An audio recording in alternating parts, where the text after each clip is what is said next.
Hello everyone, it's Rich Michael Jones. Time for the Bible read for August 11th.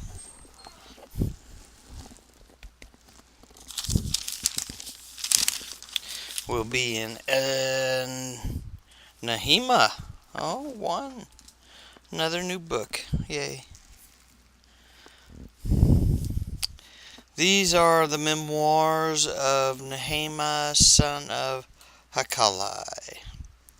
In late autumn in the north of Kislev, in the 12th year of King Artaxerxes' reign, I was at the fortress of the Susa. Hanai, one of my brothers, came to visit me with some other men who had just arrived from Judah. I asked them about the Jews and who had returned there from captivity and about how long we're going in Jerusalem. They said to me, "Things are not going well. For those who return to the province of Judah, they are in great trouble and disgrace. The wall of Jerusalem has been torn down, and the gates have been destroyed by fire." When I heard this, I sat down and wept. In fact, for days I mourned, fasted, prayed to God of heaven. And then I said, "O Lord, God of heaven, the great and awesome God who keeps his covenant on unfailing love with those who love him and obey his commands, listen to my prayer. Look down and see me praying night and day for your people Israel.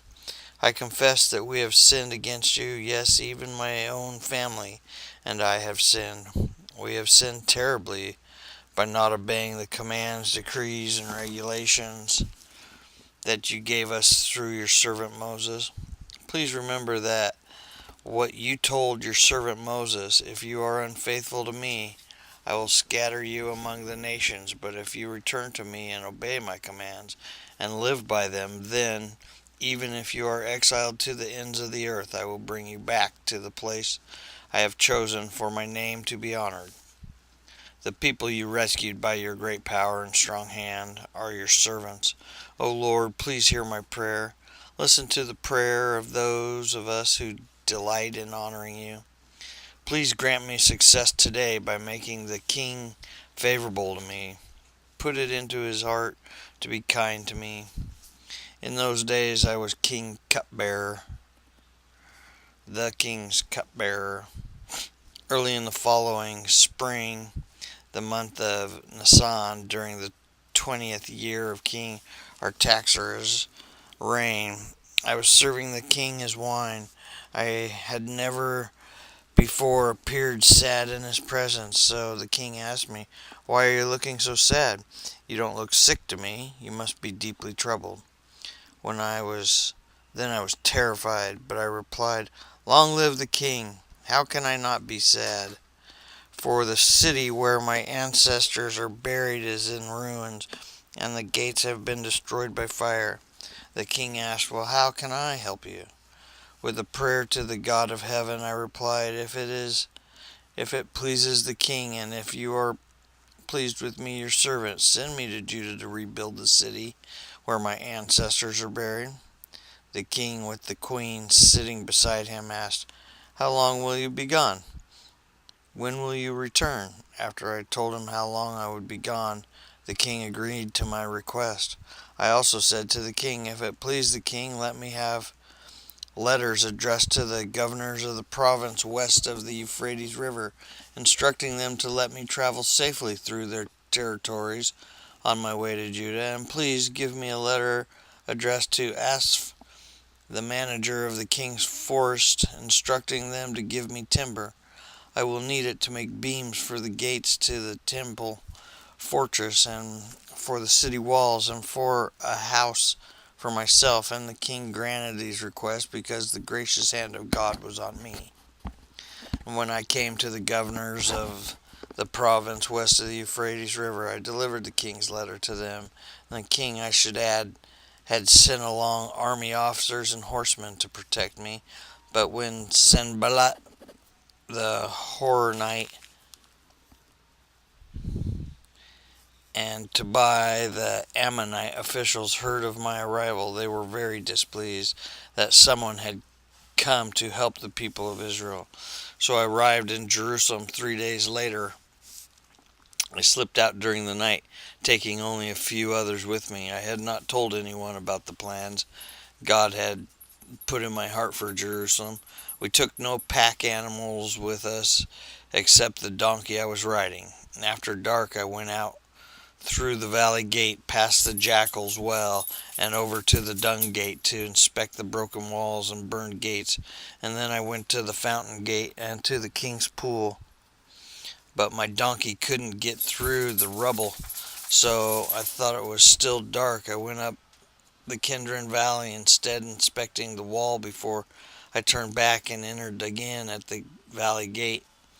The city officials did not know I had been out there or what I was doing, for I had not yet said anything to anyone about my plans.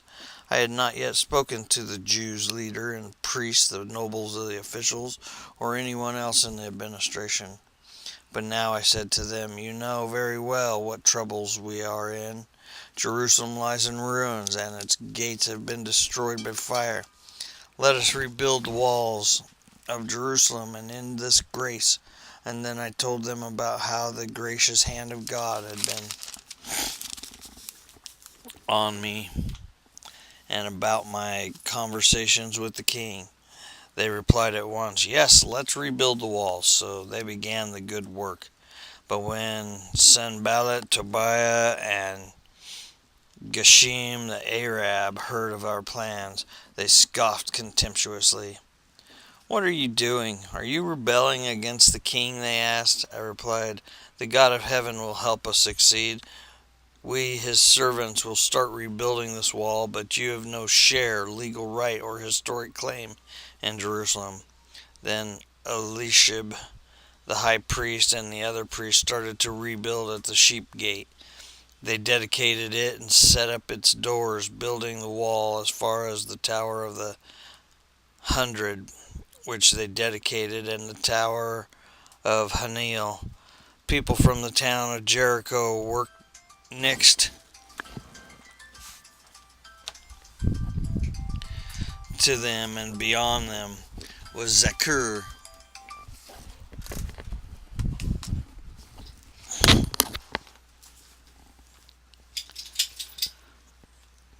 son of Imri.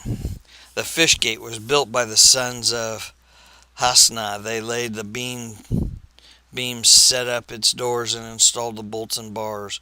Mermoth, son of Uriah and grandson of Hakaz, repaired the next section of the wall. Beside him were Meshullam, son of Berechiah and the grandson of Mezabel, and then Zadok, son of Bunah. Next were the people from the Tekoa, though their leaders refused to work with the construction supervisors. The old city gate was repaired by Jodah, son of Pasi, and Meshullam, son of Besadai. They laid the beams, set up its doors, and installed its bolts and bars. Next to them were Melati from Gibeon, Jaden from Meronoth, people from Gibeon, and people from Mizpah. The headquarters of the governor of the province west of the Euphrates River was Uzal, son of Harhai, a goldsmith by trade, who was also worked on the wall. Beyond him was Henai, a manufacturer of perfumes. They left out a section of Jerusalem as they built the broad wall. Raphi, son of Hur, the leader of half the district of Jerusalem, was next to them on the wall.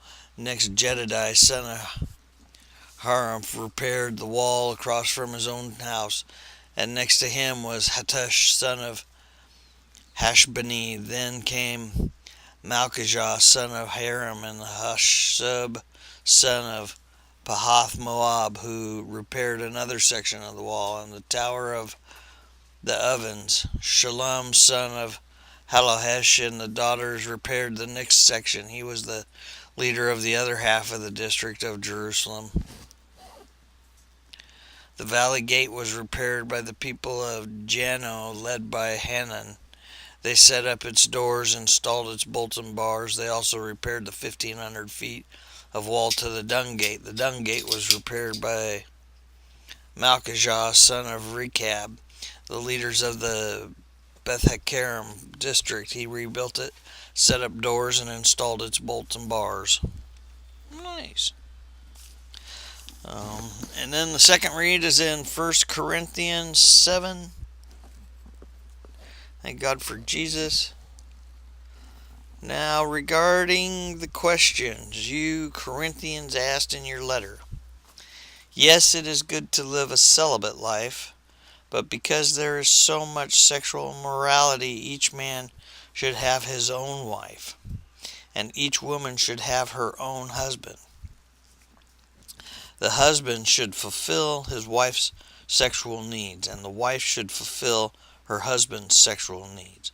The wife gives authority over her body to her husband, and the husband gives authority over his body to his wife.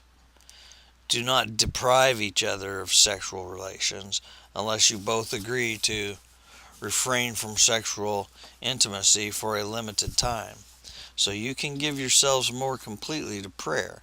Afterwards, you should come together again so that Satan won't be able to tempt you because of your lack of self-control. I say this as concession, not as command. But I wish everyone were single, just as I am. But God gives to some the gift of marriage, and to others the gift of singleness. So I say to those who aren't married and to widows, it's better to stay unmarried, just as I am. But if they cannot control themselves, they should go ahead and marry. It's better to marry than to burn with lust. But for those who are married, I have a command that comes not from me, but from the Lord. A wife must not leave her husband, but if she does leave him, let her remain single, or else be reconciled to him. And the husband must not leave his wife. Now I will speak to the rest of you. Though I do not have a direct command from the Lord, if a Christian man has a wife who is not a believer and she is willing to continue living with him, he must not leave her. And if a Christian woman has a husband who is not a believer and he is willing to continue living with her, she must not leave him. For the Christian wife brings holiness to her marriage, and the Christian husband brings holiness to his marriage. Otherwise your children would not be holy, but now they are holy.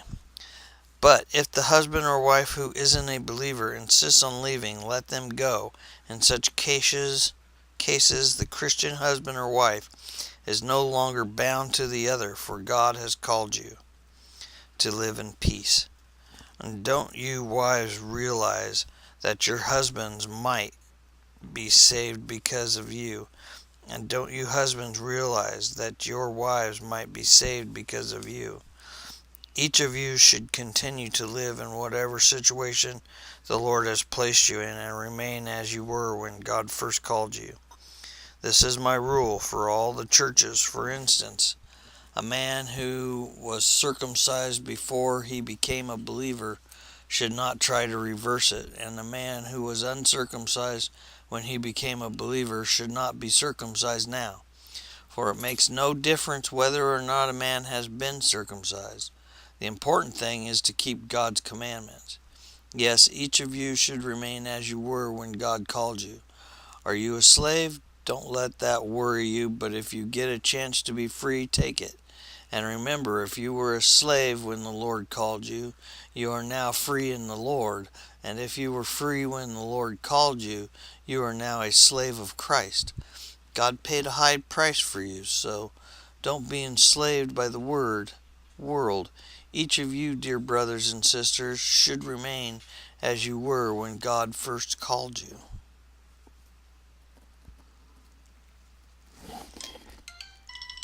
Amen. Hear that? That was perfect timing.